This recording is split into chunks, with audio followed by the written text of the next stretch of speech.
Hello guys, welcome back to my channel. আমি সকাল সকাল ঘুম থেকে উঠে পড়েছি আর বিছানা গুছিয়ে নিয়েছি। অনেক দিন কোনো ভিডিও আপলোড করা হয়নি, মাধ্যমিক পরীক্ষা যেহেতু।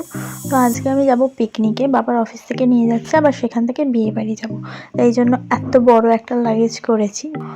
তো যাই হোক, তো চলো তাড়াতাড়ি রেডি হয়ে যাই। রেডি হয়ে বেরিয়ে পড়েছি, এখন টোটো করে যাচ্ছি বালিটিকুড়ি, ওখানেই বাস দাঁড়িয়ে আছে। আর এই যে আমার মায়ের সাথে আমার ঝামেলা হয়েছে, সেটা হামেশাই হয়। যাই হোক, তো এখানে বাস দাঁড়িয়ে আছে। পিকনিকটা ছিল দেউলটির নিরালয় বলে একটা স্পটে, তোমরা দেখতে পাবে, খুব সুন্দর জায়গা। যেতে যেতে একটু মজা না করলে হয়, তাই এরা গান গাইছিল।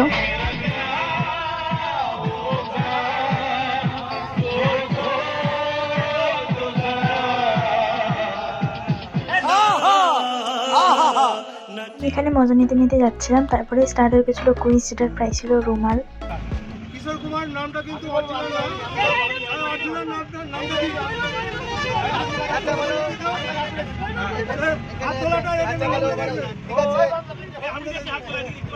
বল বল বল।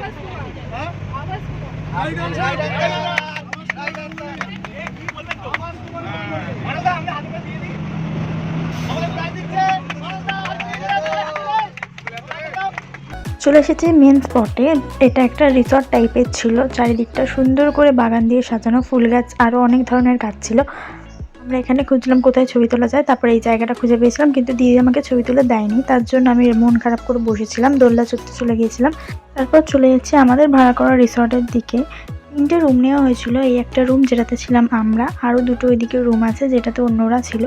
তো আমাদের অবস্থা খুবই খারাপ হয়ে গেছিলো জার্নি করে এসে, তাই আমরা এখানে একটু টেডি হয়ে বেরিয়ে পড়লাম ঘুরতে আর ফটো তুলতে। কিন্তু বাবা বলল প্রথমে খেয়ে নে, যেহেতু অনেক লেট হয়ে গেছে। তাই আমরা খেয়ে দিয়ে গিয়েছিলাম এদিক সেদিক ঘুরতে।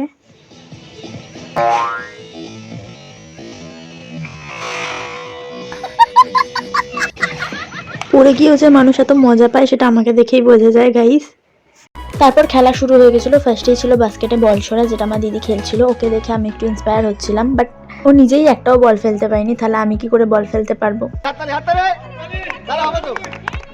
আমাদের দুজনের দ্বারাই একটাও বল বাস্কেটে ঢোকেনি, তাই জন্য আমরা খেতে চলে এসেছিলাম। এখানে চিকেন পকোড়া দিচ্ছিল, এটাই আমাদের জন্য বেস্ট, তাই আমরা খেতে লেগে গেছিলাম। খেয়ে চলে গিয়েছিলাম সাইড ঘুরতে। আর আমার মা দেখো পোজ দিয়ে দাঁড়িয়ে আছে, মায়ের ফটো তুলে দিতে হবে এখন।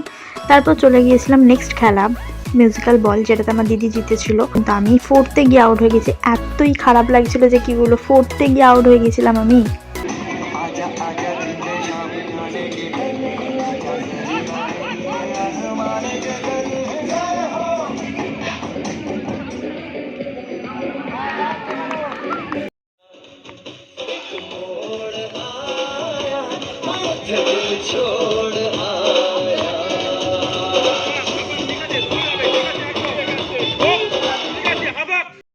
তারপর চলে গিয়েছিলাম অন্য একটা সাইডে ঘুরতে, জায়গাটা খুব সুন্দর ছিল। আমরা এখানে ফটো তুলছিলাম, রিলস করছিলাম।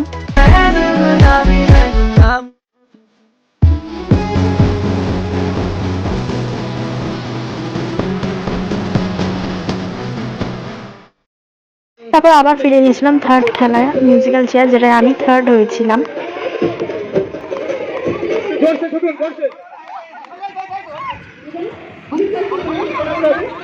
একজন আউট, একজন আউট।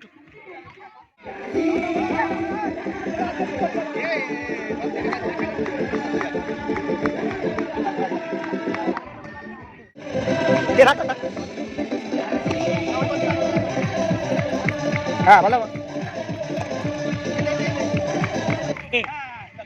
আর শরীর দিচ্ছিল না, তাই রুমে চলে এসেছি একটু রেস্ট নিতে। এখানে অলরেডি দুজন ঘুমিয়ে পড়েছে, আমারও খুব ঘুম পাচ্ছিল, আমি একটু ঘুমিয়ে নিই। ঘুম থেকে উঠে একটা দিদি আমার বিনুনি করে দিয়েছিল, কারণ সারাদিন চুল খোলা ছিল। তারপর চলে গেলাম বাইরে লাঞ্চ করতে। হ্যাঁ, তারপর এদিকে একটু তাকিয়ে বলো বলো যেটা বলছিলে। হ্যালো গাইস,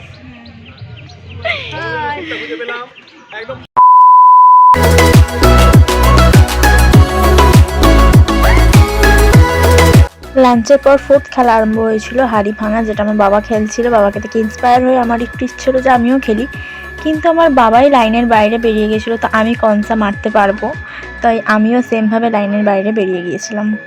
এখানে এসে আমি একটা নতুন বন্ধু পাঠিয়েছি, আর আমাদের দেখে বাবা কাকারা ওখানে চলে এসেছে।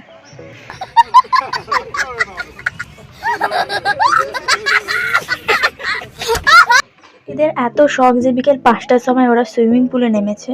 কি বলছি ওদের, আমার নিজেরও নামার ইচ্ছে ছিল কিন্তু আমাকে নামতে দেয়নি বুড়ো লোকটা, সামনে মাধ্যমিক পরীক্ষা বলে ঠান্ডা লেগে যাবে। আমি সব ড্রেস নিয়ে গেছিলাম, তারপরেও নামতে দেয়নি, তাই আমি মুড অফ করে রুমে চলে এসে ঘুমিয়ে পড়েছিলাম। খুব ঘুমও পাচ্ছিল কারণ অনেক সকালে ওঠা হয়েছে। ঘুম থেকে উঠে কফি খেয়ে চলে গেছিলাম প্রাইজ নিতে। মিউজিক্যাল চেয়ারে তৃতীয় স্থান অধিকার করেছে পৌলমী মল্লিক। এই সাবাস, পৌলমী মল্লিককে পুরস্কার তুলে তো আমি অনেক খুশি। এই গিফটটা আমি আর এটা আমার দিদি পেয়েছিল, তো মুড অফ আমার সব চলে গেছিলো গিফট পেয়ে। তারপর আমি রেডি হয়ে চলে যাচ্ছি। এখান থেকে আবার মা বাড়ি যাওয়ার আছে, যেহেতু বিয়ে বাড়ি আছে, তো এখান থেকে বাসে করে চলে যাবো বাগনান।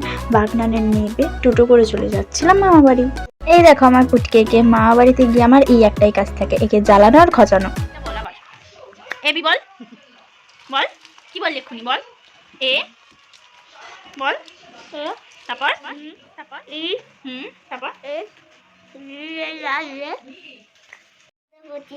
কি প্রজাপতি জামা কিনবি? তুই মেয়ে প্রজাপতি জামা কিনবি? এখানে মা বিয়ে বাড়ির জন্য রেডি হচ্ছিল, দিদি রেডি করে দিচ্ছিল, আর আমার এত খিদে পেয়েছিল যে আমি খেয়ে নিচ্ছিলাম বিয়ে বাড়ি যাওয়ার আগেই। তারপর আমিও রেডি হয়ে গেছিলাম বিয়ে বাড়ির জন্য, কিন্তু এটাই ফাইনাল লুক নয়। আমার তো একটা জন্মগত যে জিনিসটা সেটা আমাকে পরতেই হবে, এই যে চশমা ছাড়া ইনকমপ্লিট সাজ আমার। তো আমি রেডি হয়ে গেছি পুরো। তারপর চলে গিয়েছিলাম বিয়ে বাড়িতে, যেখানে আমি কাউকেই চিনি না। যেখানে আমি কাউকে চিনি না সেখানে আমি একটা কাজই করতে যাই, সেটা হচ্ছে খেতে। তো আমি সোজা চলে গেছিলাম খাওয়ার ওখানে, যেখানে ফুচকা ছিল, পকোড়া ছিল। তো ফটফট খেতে লেগে গেছিলাম ফুচকা। বন্ধ করা যাবে না, দিনকে দিন পেটুক হয়ে যাচ্ছি। ফুচকা খাওয়ার পরে চলে গেছিলাম পকোড়া খেতে, তারপরে চলে গেছিলাম মেন কোর্সে। তাড়াতাড়ি করে ডিনার করে ফিরতে হতো, যেহেতু আমাদের বাড়িটা অনেকটা দূরে, অনেক রাতও হয়েছিল, তাই তাড়াতাড়ি করে খেয়ে নিয়েছিলাম। তারপর বিয়ে বাড়িকে টাটা করে দিয়েছিলাম। মামা আনতে এসেছিলো, মামাই আমাদের পুরোটা দিয়ে যেত, রাত্রির হয়ে গেছিলো অনেকটা। তো এই করেই সারাদিন আমার কেটে গেল, আর এখন বিধ্বস্ত অবস্থায় আমি।